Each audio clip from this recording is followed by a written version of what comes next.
সারা ভারত সারা ত্রিপুরা রাজ্যের ম্যাক্সিমাম বিধায়কের ক্ষেত্রে আজকে জেহাদ ঘোষণা করা হচ্ছে। এবং শেষ পর্যন্ত কি করছে, আমি কিছুদিন আগে দুটা টক শোর মধ্যে বলেছিলাম, এবং সারা রাজ্যের মধ্যে আলোড়ন সৃষ্টি হয়েছিল। প্রত্যেকটা মানুষ শুধু একটাই প্রশ্ন করেছিল, আশিস দাসের এইবার না জানি কি হয়, কিচ্ছু হবে না।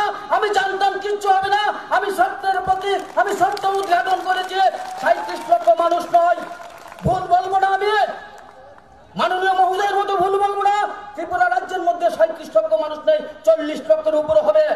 আজকে ৪০ লক্ষের উপরের মানুষ আজকে সেই ত্রিপুরা থেকে মুক্তি দিয়েছে। জগদ্দল পাথরটাকে উপড়ে ফেলে এক নতুন দিগন্তের এক নতুন সূর্যের দৃষ্টান্ত তৈরি করেছিল।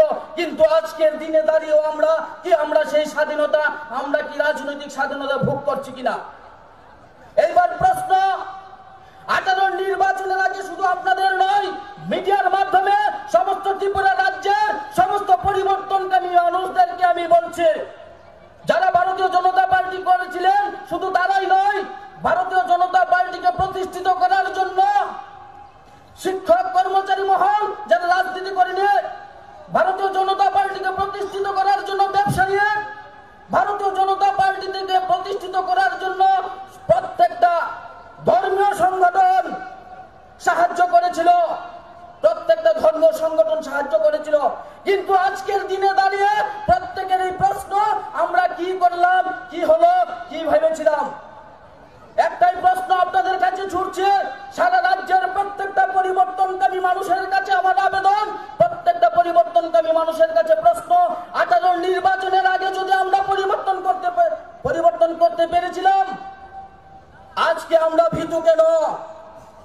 আজকে মাত্র 2% থেকে 3% লোকের কারণে আজকে ভারতীয় জনতা পার্টি আগামী দিন প্রশ্ন চিহ্নের মুখে, আজকে প্রত্যেকটা মানুষের প্রশ্ন চিহ্নের মুখে 2023 কি হবে? 18 নির্বাচনের আগে তো সেই প্রশ্ন চিহ্ন ছিল না কারোর মধ্যে। আমরা তো কোনো সিপিএম এর সাহায্য নিয়ে বিজেপি ভারতীয় জনতা পার্টি ত্রিপুরায় প্রতিষ্ঠিত হয়নি, তাহলে আজকে কেন? আজকে আপনারা মাত্র 3 বছর আগে আপনারা পরিবর্তন করে দেখেছেন, আপনারা কি পারি, আমরা ত্রিপুরাবাসী, আমাদের পক্ষে কোনো কিছু সম্ভব নয়, সবকিছু সম্ভব। কিন্তু আজকের দিনে দাঁড়িয়ে আমরা ভারতীয় জনতা পার্টির 42,000 পৃষ্ঠা প্রবন্ধ থেকে শুরু করে আজকের দিনে আমরা এই কথাটুকু বলবো, আমরা জানি গ্রাহক জাগো, জাগো গ্রাহক জাগো, এই একটা শব্দ, জাগো গ্রাহক জাগো। আমি আজকের দিনে দাঁড়িয়ে বলবো, ত্রিপুরা রাজ্যের পরিবর্তনের জন্য যারা 18 নির্বাচনে কাজ করেছিল প্রত্যেকদেরকে বলবো, জাগন, আপনারা জাগন, না হলে আর হবে না, আমাদের জাগতে হবে। আমরা কেন ভীতু? আমরা মনে করতেছি কি, আমরা কি মনে করতেছি তারা সূর্য, তাদের কাছে আমরা পৌঁছতে পারতাম না। তারা, আমরা যারা আছি, পরিবর্তন যারা করেছিলাম, তারা আজকের দিনে দাঁড়িয়ে আমরা মনে করছি যারা আজকে লুটে পুটে কাটছে তাদেরকে আমরা সূর্য ভাবছি, আর তারা সূর্য নয়, আমরা হচ্ছে আসল সূর্য, আর তারা হচ্ছে তারা, আমাদের আলোয় তারা আলোকিত হয়ে আজকে আমাদেরকে ধ্বংস করার চেষ্টা করছে। শুধু একটা উদাহরণ দিয়ে, আমি অনেক নেতৃত্ব রাজ্যে, শুধু একটা উদাহরণ দিয়ে আমি আমার আলোচনা শেষ করব। একটা উদাহরণ, আমরা সকলে জানি হাতিকে আমরা চিনি তো, আমরা হাতি চিনি তো, হাতি আমরা চিনি। এই হাতিকে নিয়ন্ত্রণ করে কারা? মাহুত নামে একজন মানুষ যাকে নিয়ন্ত্রণ করে তাকে আমরা মাহুত বলি। হাতি শক্তিশালী বেশি না মানুষ শক্তিশালী বেশি? হাতি মানুষ থেকে, মাহুত থেকে 1000 গুণ শক্তিশালী। কিন্তু সেই মানুষটা হাতিকে নিয়ন্ত্রণ করে প্রতিনিয়ত বেত্রাঘাতের মধ্য দিয়ে নিয়ন্ত্রণ করছিলেন। কিন্তু আমরা এও শুনে থাকি যে হাতি মাহুতকে কোনো সময় মেরে দেয়। মাইরালা কেন মানে জানেন?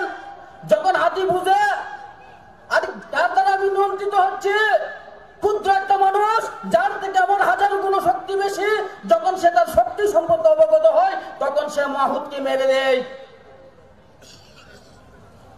আর আপনারা ত্রিপুরা রাজ্যের যারা পরিবর্তন করেছেন, 42,000 পৃষ্ঠা প্রমুখ থেকে সমস্ত ধর্মীয় সংগঠন থেকে শুরু করে শিক্ষক কর্মচারী সমস্ত মহল ব্যবসায়ী, তারা আপনারা ভাবুন আপনারা হচ্ছেন হাতি সম, আর যারা আমাদেরকে পরিচালিত করছে অর্থাৎ 3 তারিখের পরে এবং 18 নির্বাচনের আগে 1% বা 2% আমাদের ত্রিপুরা রাজ্যকে যারা বিজেপিকে যারা ধ্বংস করছে, যারা পরিচালিত করছে, আমাদের কাছে তারা হাতি নয়, মানুষ নয়, আমাদের কাছে তারা হচ্ছে নগণ্য পিঁপড়ের নেই।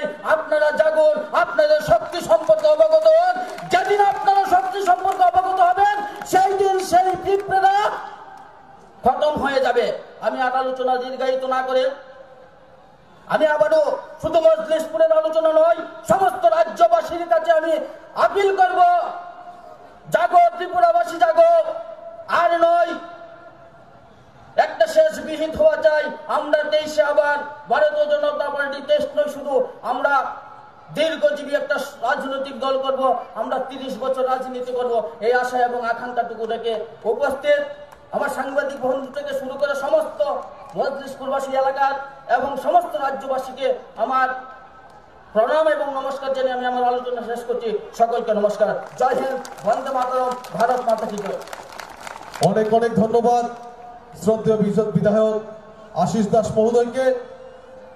এখন আপনাদের সামনে বক্তব্য রাখার জন্য আমি আবেদন করছি